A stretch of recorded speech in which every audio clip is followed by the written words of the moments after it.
अस्सलाम वालेकुम एवरीवन। तो हम प्रोटीन सिंथेसिस इनहिबिटर्स कर रहे थे और जो प्रोटीन सिंथेसिस इनहिबिटर्स होते हैं वो दो ग्रुप्स में डिवाइड हुई हुई, एक 30S इनहिबिटर और एक 50S इनहिबिटर। 30S इनहिबिटर में सिर्फ और सिर्फ अमीनो ग्लाइकोसाइड और टेट्रासाइक्लिन्स आती हैं। बाकी जितनी भी प्रोटीन सिंथेसिस इनहिबिटर्स हैं वो सारी हमारी 50S में आती हैं। 30S इनहिबिटर की एक ड्रग अमीनो ग्लाइकोसाइड हम ऑलरेडी कर चुके हैं और आज हम टेट्रासाइक्लिन करेंगे।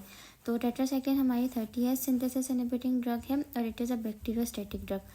पहले भी बता चुकी हूँ, फार्माकोलॉजी में एंटीबायोटिक्स को हमने दो ग्रुप्स में डिवाइड किया हुआ है, बैक्टीरियोस्टैटिक और बैक्टीरियोसाइडल। बैक्टीरियोसाइडल एंटीबायोटिक्स वो होती हैं जो डायरेक्टली हमारी बैक्टीरिया को किल कर देती है, मगर जो बैक्टीरियोस्टैटिक होती हैं वो बैक्टीरिया की ग्रोथ को कम करके फिर बैक्टीरिया को ख़त्म करती हैं। तो अगर हम 30S इनहिबिटर्स की बात करें तो हमने दो ड्रग्स पर, एक अमीनो ग्लाइकोसाइड और दूसरा टेट्रासाइक्लिन। अमीनो ग्लाइकोसाइड हमारी बैक्टीरियोसाइडल थी और हमारी टेट्रासाइक्लिन बैक्टीरियोस्टैटिक है। यहाँ पे हमारे पास क्लासिफिकेशन ऑफ एंटीबायोटिक्स है। ये मैंने आपको अमीनो ग्लाइकोसाइड वाली वीडियो में भी डिटेल में एक्सप्लेन की है कि जो हमारी एंटीबायोटिक्स होती हैं उसमें सबसे पहले हमारे पास सेलुलोज सिंथेसिस इनहिबिटर्स आते हैं। ये हमारी बैक्टीरियोसाइडल होती हैं और इन सब पे मैं ऑलरेडी वीडियोस बना चुकी हूँ। बाकी अगर हम प्रोटीन सिंथेसिस इनहिबिटर्स की बात करें तो अभी हम 30S इनहिबिटर्स को कर रहे हैं। अमीनो ग्लाइकोसाइड्स हम कर चुके हैं, टेट्रासाइक्लिन्स हम अभी कर रहे हैं।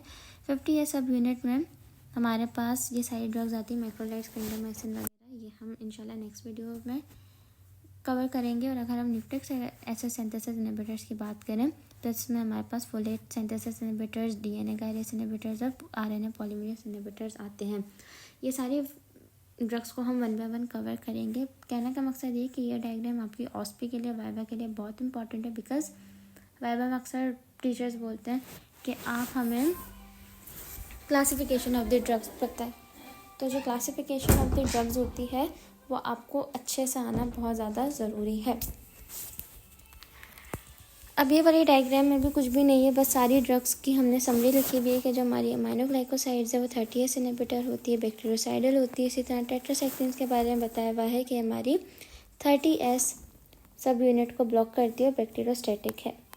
अब अगर हम फार्माकोकाइनेटिक्स की बात करें तो जो हमारी टेट्रासाइक्लिन्स है मेनली हम ओरली ही देते हैं, बट हमारे पास एक एडवांस्ड फॉर्म है टेट्रासाइक्लिन की which is called TG cyclin. TG cyclin को हम इंट्रावीनसली देते हैं।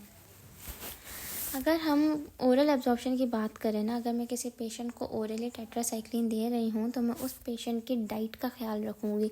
मैं मेक श्योर करूँगी कि वो पेशेंट उन दिनों कैल्शियम, आयरन और एल्यूमिनियम कम इनटेक कर रहा हो, क्योंकि कैल्शियम, आयरन और एल्यूमिनियम से टेट्रासाइक्लिन की ओरल एब्जॉर्प्शन ज़रा ऑल्टर्ड हो जाती है।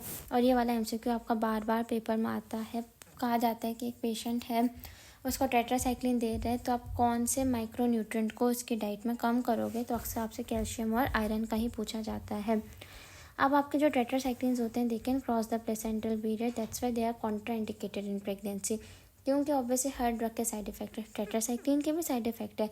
अब अगर एक प्रेग्नेंट लेडी टेट्रासाइक्लिन ले रही है तो उसके प्लेसेंटा से क्रॉस करते हुए वो ड्रग बच्चे तक जाएंगी और फिर बच्चों को भी साइड इफेक्ट्स होने लग जाएंगे। ठीक है, तो आपको टेट्रासाइक्लिन्स प्रेगनेंसी में नहीं देनी, because it can cross the placental barrier. बाकी it can undergo the enterohepatic cycling, urine से एक्सक्रीट आउट हो जाती है, मगर हमारे पास जो डॉक्सीसाइक्लिन होती है वो फीसिस से एक्सक्रीट आउट होती है। आपसे पूछा जा सकता है कि कौन सी टेट्रासाइक्लिन है जिसकी लॉन्गेस्ट हाफ लाइफ है, तो आपके पास डॉक्सीसाइक्लिन और मिनोसाइक्लिन है। बाकी अगर हम TG साइक्लिन की बात करें तो TG साइक्लिन की हाफ लाइफ हमारी 30 to 36 आवर्स होती है और TG साइक्लिन सिर्फ और सिर्फ आप IV के तौर पे ही दे सकते हो।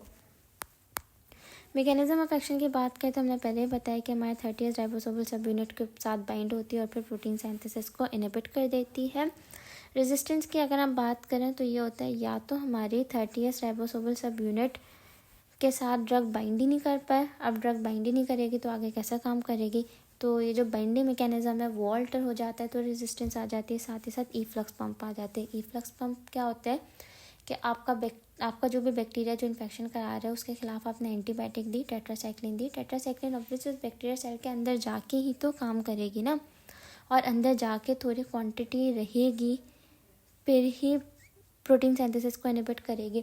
अब कुछ बैक्टीरिया क्या होता है वो ईफ्लक्स पम्प बना देते हैं, यानी आपकी ड्रग आई सेल के अंदर और फ़ौरन बाहर चली गई, सेल के अंदर रह ही नहीं रही ड्रग के वो आगे काम करे। तो इफ्लक्स पम्प से वो रेजिस्टेंस क्रिएट हो जाती है। अब हमारे पास जो टीजेसाइक्लिन है, tigecycline is very very very powerful drug. Tigecycline एक ऑल्टर्ड फॉर्म होती है टेट्रासाइक्लिन की, और जो बैक्टीरिया टेट्रासाइक्लिन से ट्रीट नहीं होते वो बैक्टीरिया भी टीजेसाइक्लिन से ट्रीट हो जाते हैं, बट स्टिल रेजिस्टेंस इसके खिलाफ भी आ जाती है। और ऐसा आती है कि जो प्रोटियस और सीडोमोनास है वो ऐसे इफ्लक्स पम्प क्रिएट कर लेते हैं कि टीजेसाइक्लिन से भी रेजिस्टेंस क्रिएट हो जाएगी। तो प्रोटियस और सीडोमोनास बहुत ख़तरनाक किस्म के बैक्टीरिया है कि उन्होंने टीजेसाइक्लिन के खिलाफ भी रेजिस्टेंस क्रिएट कर ली। यूजेस की अगर हम बात करें तो हमें टेट्रासाइक्लिन्स में प्राइमरी यूजेस, सेकेंडरी यूजेस और सिलेक्टिव यूजेस करने होते हैं। अगर आपसे कोई भी पूछे ना प्राइमरी यूजेस क्या हैं टेट्रासाइक्लिन के, तो आप हर किस्म के नमूनिया बोल देना, लाइक माइकोप्लाज्मा नमूनिया, रिकेट्सिया से होने वाला नमूनिया, हर किस्म का नमूनिया ट्रीट करने के लिए हम टेट्रासाइक्लिन दे देते हैं। इवन दो पहले कम्युनिटी एक्वायर्ड नमूनिया को ट्रीट करने के लिए मैक्रोलाइड्स स्पेशली एजिथ्रोमाइसिन देते थे, बट अब हम एजिथ्रोमाइसिन भी नहीं देते, अब हम टेट्रासाइक्लिन ही प्रेफर करते हैं। अगर हम सेकेंडरी यूजेस की बात करें ना, तो सेकेंडरी यूजेस को हम ऐसे याद करते हैं कि हम एक निमोनिक बना लेते हैं सिलार, तो सिफिलिस, लेप्टोस्पायरोसिस, एक्नी और रेस्पिरेटरी प्रोफाइलैक्सिस के लिए हम टेट्रासाइक्लिन देते हैं, बट इसका सेकेंडरी यूज़ है। प्राइमरी यूज़ हमारा नमूनिया ही रहेगा। तो सेकेंडरी यूज़ में हमारे पास है सिलार है। अब यहाँ पे लिखा हुआ है कि रेस्पिरेटरी प्रोफाइलैक्सिस में देते हैं। आपको पता होना चाहिए प्रोफाइलैक्सिस का मतलब क्या होता है। प्रोफाइलैक्सिस का मतलब होता है कि एहतियाती तदाबीर के तौर पे। अब यहाँ पे लिखा हुआ है कि अगर किसी पेशेंट को क्रोनिक ब्रोंकाइटिस है तो फिर उस बंदे को आप टेट्रासाइक्लिन दो। मैंने बोला टेट्रासाइक्लिन मेनली प्राइमरीली नमूनिया के लिए हो रही है। अब क्रोनिक ब्रोंकाइटिस में क्या होता है, क्रोनिक ब्रोंकाइटिस में नमूनिया तो नहीं होता, मगर क्रोनिक ब्रोंकाइटिस में ना आपका म्यूकस बहुत ज़्यादा बनता है, आपका बलगम बहुत ज़्यादा बनता है और वो सीने में जमा होता है। अब कोई भी चीज़ जमा होगी, स्टेसिस होगा, तो ऑब्वियसली उसमें इन्फेक्शन ज़्यादा हो सकता है नमूनिया हो जाए। तो हम नमूनिया होने से पहले ही प्रोफाइलैक्सिस के तौर पर टेट्रासाइक्लिन दे सकते हैं in case of chronic bronchitis. तो ये इसका एक सेकेंडरी यूज़ है। अगर हम सिलेक्टिव यूज़ की बात करें तो सिलेक्टिव यूजेस को याद करने के लिए हमारे पास है निमोनिक महल, तो मेनिंजोकोकियल, कैरियर स्टेट, एडियस secreting tumour, H pylori, Lyme disease, इन चारों डिजीज़ में भी हम दे सकते हैं टेट्रासाइक्लिन, बट सिलेक्टिव यूज़ है। फॉर एग्जांपल अगर किसी को एच पाइलोरी मुझे ट्रीट करना है ना, तो मैं सबसे पहले क्लेरिथ्रोमाइसिन दूंगी, टेट्रासाइक्लिन नहीं दूंगी। बट ऑब्वियसली अक्सर ऐसा होता है दवाइयों की किसी शहर में शॉर्टेज हो जाती है, फिर हम या फिर कोई साइड इफ़ेक्ट हो रहा है जिसकी वजह से हम क्लेरिथ्रोमाइसिन नहीं दे रहे, तो फिर हम सेलेक्टिवली हम टेट्रासाइक्लिन दे देंगे। Otherwise first drug of choice नहीं है ये, ठीक है। अब बेसिकली मेनिंजोकोकल कैरियर स्टेट में आप कौन से दोगे, मीनोसाइक्लिन दोगे। एडीएच के लिए आप डीमिक्लोसाइक्लिन दोगे। एच पाइलोरी के लिए कोई भी टेट्रासाइक्लिन दे दो। लाइम डिजीज़ के लिए डॉक्सीसाइक्लिन। सबसे ज़्यादा इंपॉर्टेंट हमारे पास ये एडीएच ट्यूमर वाला है। अगर एमसीक्यू आएगा भी ना आपके पास, तो आपके पास यही पूछेंगे कि डीमिक्लोसाइक्लिन आप किस में दोगे, तो डीमिक्लोसाइक्लिन आप एडीएच सीक्रेटिंग ट्यूमर में ही दोगे। और ये टेट्रासाइक्लिन का एक सिलेक्टिव यूज़ है। टॉक्सिसिटी इसकी बहुत बहुत बहुत इम्पॉर्टेंट है, बहुत ज़्यादा इम्पॉर्टेंट है, ठीक है। टॉक्सिसिटी आपको कुछ भी करके टेट्रासाइक्लिन की नहीं छोड़नी, स्पेशली ये वाला है पॉइंट, ठीक है, कि आपकी बोन स्ट्रक्चर्स को ख़राब कर देगा, टीथ आपके कमज़ोर कर देगा। एक एमसीक्यू आता है कि आपके पास एक पेशेंट आया, उसको नमूनिया था, आपने उसको एक ऐसी ड्रग दी जिसकी वजह से उस पेशेंट के दांत टूटने लग गए या दांत पीले पड़ गए, तो आपने ऐसी कौन सी ड्रग दी थी, तो आपका ये सही आंसर क्या होगा, टेट्रासाइक्लिन, क्योंकि टेट्रासाइक्लिन ही आपके टीथ एनिमल डिस्प्लेजिया कराता है। ये बहुत एमसीक्यू आता है पेपर में, बहुत ही ज़्यादा, तो ये याद रखना है। इसके अलावा जीआई डिस्टर्बेंसेस हो सकते हैं, इतना ज़्यादा बुरा जीआई डिस्टर्बेंसेस हो सकते हैं कि आपको एंटेरोकोलाइटिस हो, खून आना शुरू हो जाएगा आपको स्टूल में। इसके अलावा ओरल और वेजाइनल कैंडिडिया से सुपर इन्फेक्शन हो रहे हैं, एस और ऐसा क्लॉस्ट्रिडियम डिफिसिल से, और एक्चुअली इस क्लॉस्ट्रिडियम डिफिसिल से ही एंटेरोकोलाइटिस होता है। लिवर में मसला हो सकता है, बाकी रीनल डिसफंक्शन। एक वक्त में मुझे जब एक्ने होती थी तो उसको ट्रीट करने के लिए मुझे डॉक्टर ने टेट्रासाइक्लिन्स दिए, तो उस टेट्रासाइक्लिन से मुझे भी रीनल स्टोन्स होना शुरू हो गए थे।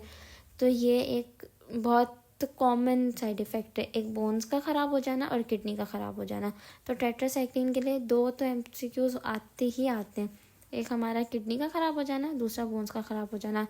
बाकी स्किन सेंसिटिविटी ज़्यादा हो जाती है, फोटो सेंसिटिविटी, यानी जब टेट्रासाइक्लिन लेने वाला पेशेंट धूप में जाता है तो उसको इरिटेशन होने लगती है स्किन पे। बाकी और ये फोटो सेंसिटिविटी सबसे ज़्यादा डिमिक्लोसाइक्लिन में दिखती है। बाकी ऑटोटॉक्सिसिटी यानी वेस्टिबुलर टॉक्सिसिटी, चक्कर आ जाना, अपना पोस्चर मेंटेन ना रखना, ये सारी चीज़ें भी आपको दिखती हैं, बट ये रिवर्सिबल है। अमाइनोग्लाइकोसाइड में हमने पढ़ा था कि इरिवर्सिबल टॉक्सिसिटी थी, बट हमारे पास टेट्रासाइक्लिन में रिवर्सिबल ऑटोटॉक्सिसिटी है। और जो हमारे पास ये वेस्टिबुलर टॉक्सिसिटी है ज़्यादातर आपको डॉक्सीसाइक्लिन और मिनोसाइक्लिन में दिखती है।